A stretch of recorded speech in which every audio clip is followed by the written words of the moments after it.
puso kong pagod.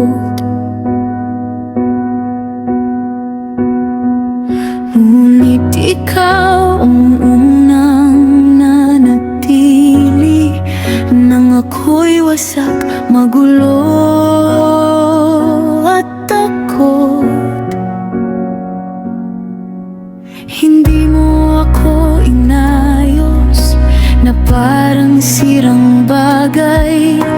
Hindi mo ako pinilit maging iba. Bagkus tinuruan mo akong tanggapin ang mga bitak na matagal kong ikinahiya. Sa bawat gabi ng aking pagdududa, ikaw ang tahimik na ilaw. Hindi nakakasilaw, ngunit sa pagtupang makita ko na karapat dapat pa rin akong mahalin.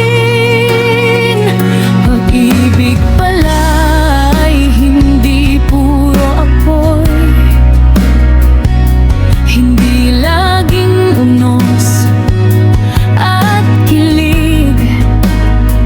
Minsan ito'y parang dagat sa dapit hapon, payapa, malalim at hindi kailangang magingay upang patunayan ang araw na tayo'y subok hindaw.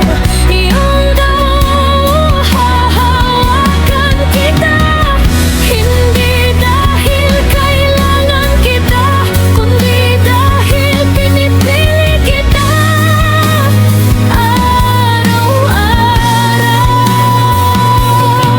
Sa gitna ng takot, sa kabila ng duda, sa ilalim ng tahimik na langit, sapagkat ang tunay na pag-ibig ay hindi lamang